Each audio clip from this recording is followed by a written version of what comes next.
What's going on, Park Hoppin? Welcome back to the channel. And today, we got a spicy one. The theme park wars are heating up. And this is why. This is what I think is what's happening. Disney released all these crazy expensive pricing for their annual pass for Star Wars Hotel and all this stuff, this Genie app, and it's gonna cost and even Disney vloggers are like, what are you doing, Disney? Like, this is expensive. Now all these little articles are coming out, and saying it's still better than Universal. We still like it better than Universal. There was articles coming out saying Disney releasing annual pass prices and hotel prices they're so expensive that it's the best commercial for Universal Studios. And now websites like this, Disney Fanatic, things like that, they're all like, Disney's still better than Universal. We're going to break down what they have to say. Now, I'm not criticizing them. They've got some good articles out there or anything. But this article here, I was like, I just don't agree. Respectfully. I don't want anyone going to their site. Nobody trashing them or anything like that. Just respectfully disagree, and we'll break it down. The title is Universal Still Has a Lot to Learn from Disney. But then they go right into it saying Universal is an incredible theme park. See, that's the thing with these theme park wars type articles. They're just like, it's still a great theme park. It's still great, and it's different than Disney, and it's great. But we still like Disney better. It's like they try to make the landing very padded because they don't want people's feelings hurt or anything like that. So they're just saying, and then they go on to say it's fair to say that you can tell the difference between Universal and Disney. Absolutely. That's the whole point. I mean, look at this picture. That's a pretty big difference. And Universal shouldn't be anything like Disney, just like Legoland shouldn't be anything like they should be their own individual theme parks with their own personality, style, and design. It goes on to say many people believe that Disney wields more magic than Universal. Well, I'm here to say that many people feel that Universal wields more magic than Disney. Harry Potter magic? I'm just saying. And then it goes on. It says, we do feel that Universal could learn a thing or two from Disney. How about 5? But let us remember, Universal's amazing and incredible, blah, blah, blah. But why, if that's the case, then why write the article? They start right off with atmosphere. And then they always start off with the little cushion. We're not suggesting that Universal has no atmosphere. This would be untrue. And then they list some of the cool things from Universal: the Wizarding World of Harry Potter, Jurassic Park, Springfield, which is The Simpsons. And they say that gives Disney a run for its money. And that's saying something, considering Disney boasts the likes of Pandora, which I'll give credit to. Pandora is one of my favorite places to visit. But then they mentioned Star Wars Galaxy's Edge. Nah, that ain't it. Universal has Harry Potter World, starring Harry Potter and things from the movie. Galaxy's Edge has people we've never seen or heard of before in a town we've never heard of before. Imagine if they did that with Harry Potter. If they made a Harry Potter land, but you don't recognize any of the characters or the cities or places or anything, but they threw in a couple wands, like they threw in the Falcon. Just saying.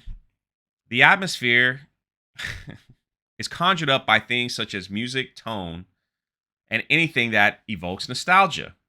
You mentioned Galaxy's Edge. No John Williams music is played except for a little bit right when you walk in one section.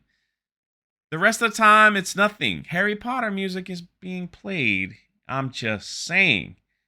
And they also do something really cool from Harry Potter, where you can take the Hogwarts Express from one theme park to another. If you want to do that with Disney, you either got to take a bus or you could take a Skyliner, which is cool in itself, but you have to exit the park. This is inside the park, and they just shuttle you over from one Harry Potter part to another Disney ain't got that. All right, Disney ain't got that. Let's see. It says Universal's overarching blockbuster theme can feel a little hollow at times, even if it does feel cooler than Disney. What does that even mean? Hollow, but cooler. Hollow, but cooler. That doesn't make any sense. Basically, since they use the picture of Harry Potter, you walk in, it's exactly like you would feel like you were in the movie. The Simpsons land. They have the Quickie Mart. They got everything. You can go to Moe's Tavern, like in the cartoon, and get a Flaming Moe drink. You can go to Krusty Burger and get a Krusty Burger, like in the Simpsons land. You go to Star Wars Galaxy's Edge, you get, I don't even know what you call that, a Rancho wrap. You get chips. You get Jabba juice or something. I don't know. It's like, I've never heard of this stuff before. I'm just saying. I will say this. You can get blue milk and green milk. That looks a little yellow. There you have it. Let's see. But Pandora, I gotta give him credit. Pandora is exactly like the movies. The rides are excellent. So if we want to put Avatar against Harry Potter,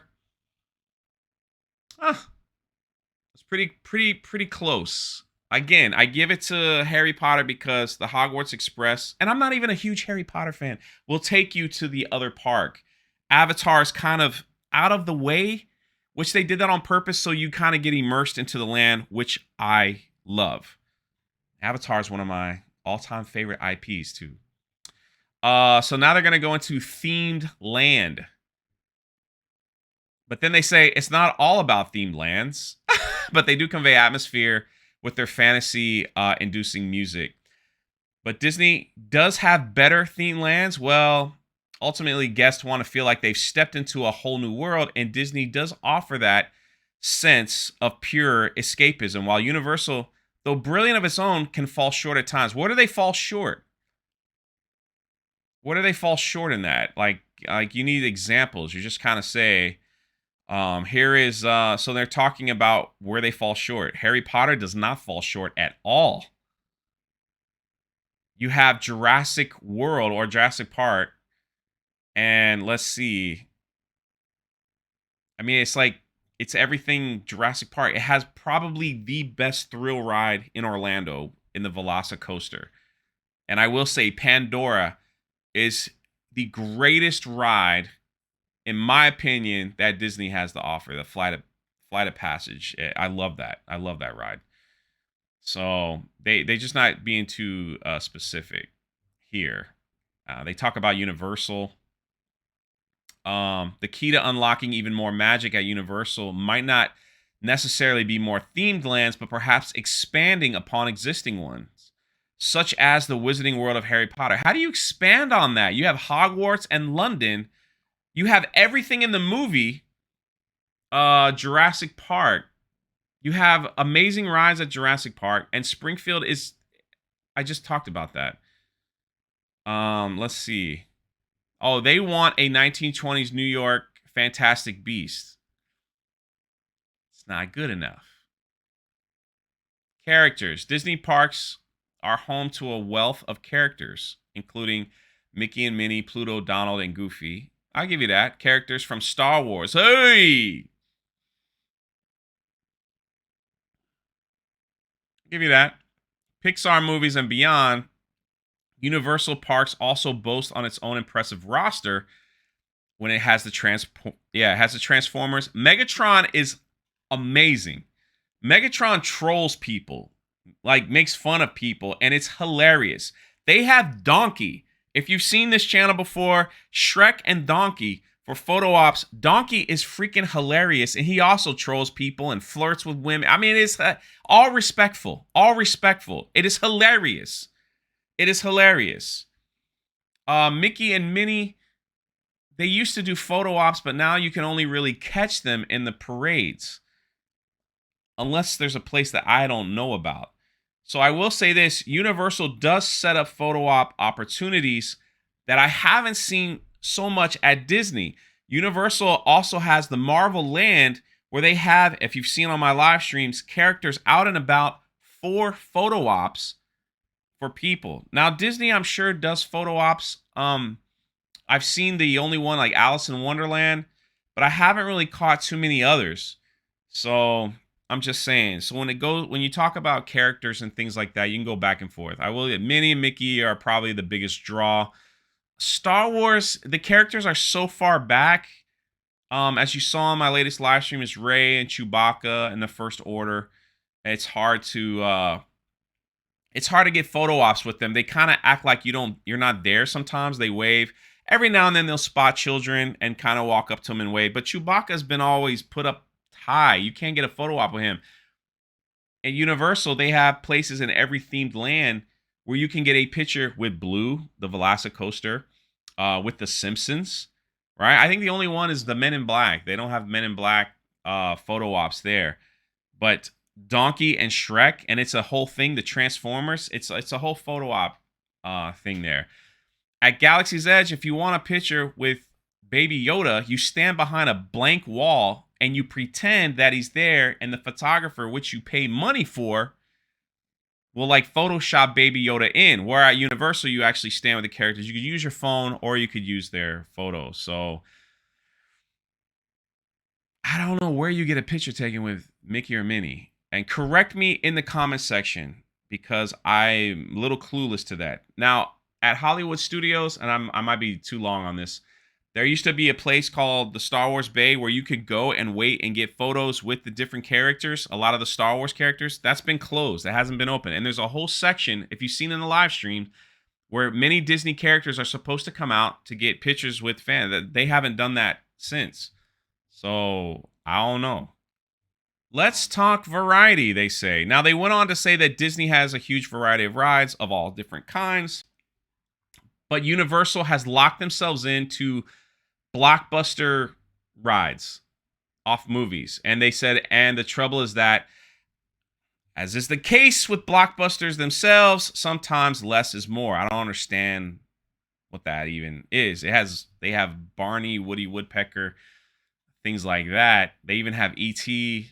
Now let's talk about some of Disney's blockbuster rides. Rise of the Resistance.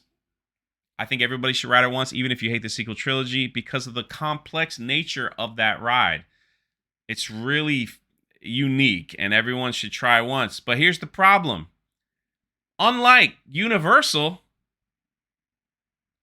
you can't get on Rise of the Resistance. It's almost impossible to get on that ride. John Campea made 2 videos about it, which was kind of funny, by the way. It's almost impossible to get on Rise of the Resistance. Almost impossible, especially over peak times. Half these rides you can't even get on. Avatar, 4 to 5 hour wait. I'm just saying. Someone like me that lives right down the street, it's easier for me to like accommodate myself to make sure I can ride the rides with less wait time. But if you're planning family summer vacations and you want to ride these different attractions, good luck. Good luck trying to get on. Unlike Universal, there's only one ride that's a little difficult to get on, and that's Hagrid's motorcade ride, because it went to a virtual queue. It's not on virtual queue every day, but when it's very crowded, it is. But if you do the app and follow it correctly, you're more than likely to get a time to ride Hagrid's motorcade. I'm just saying. Now, Disney, if you like, Magic Kingdom has a lot of the classic rides, which they're changing, by the way.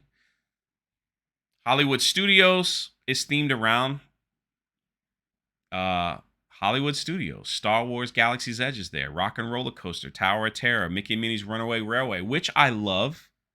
And I think that's an awesome ride. Animal Kingdom has Everest and Pandora, which also I love. I think the variety is good on both parks. I think there's an equal presence. You got to understand, Disney also has 4 parks. Universal only has 2, unless you count Volcano Bay, which is 3.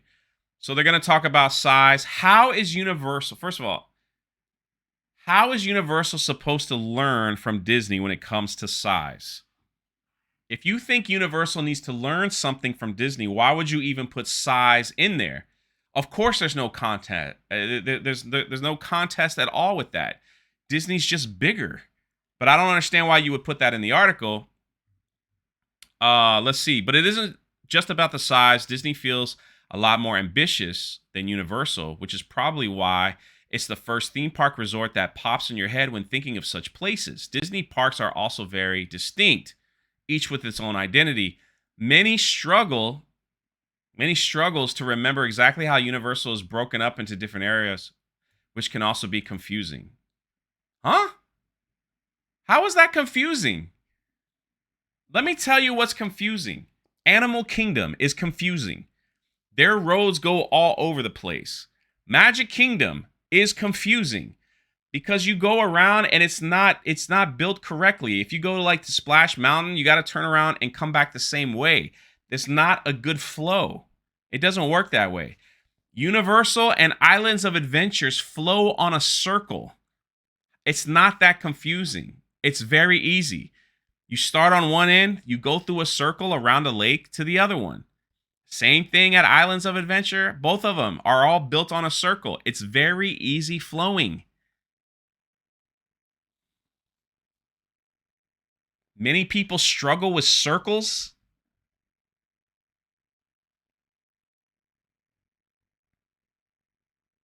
Ultimately, we think it comes down to IPs. Ah, there it is. Just because Disney owns everything.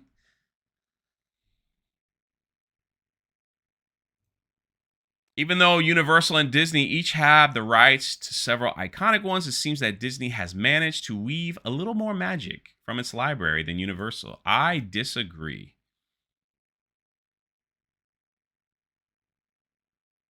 After all, I think Disney is in desperate need of Hogwarts.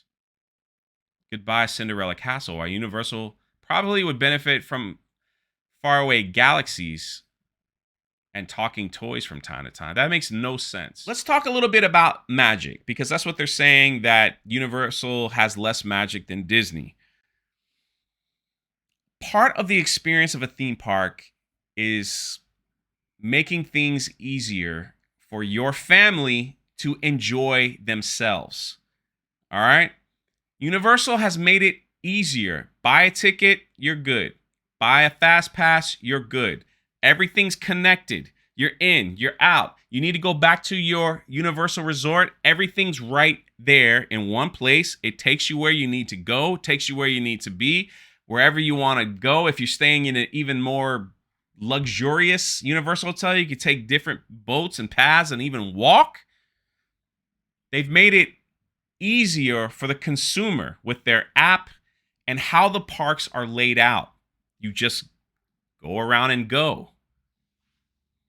That's part of the magic. Disney is making themselves even more confusing and more of a hassle. You got to go online, make reservations, and hope you get the park you want to go to. You can't hop around like you used to. You can get a park hopping, but it doesn't kick in till like 2. But it's not like what it was. Fast passes now are going to be like individual or different types of groups, and it's all going to be put on the app. Also, the price is skyrocketing over at Disney. I'm telling you, when you're spending thousands and thousands of dollars for something fun for your family, you want to be taken care of and make it as easy and pleasant as possible. That all helps with the magic experience. You want to see rides advertised like Rise of the Resistance and be able to do those rides. Not go there and constantly be disappointed saying you can't go, it's too busy, it's too this, I'm so sorry. And there you have it. And you can completely disagree with me, and that's totally fine. I'd love to hear your thoughts in the comment section below. 2 different parks, 2 different personalities. One should not be like the other. One should be their own individual, and so on and so on. This is Jay. This was a long one. I'll catch you next time.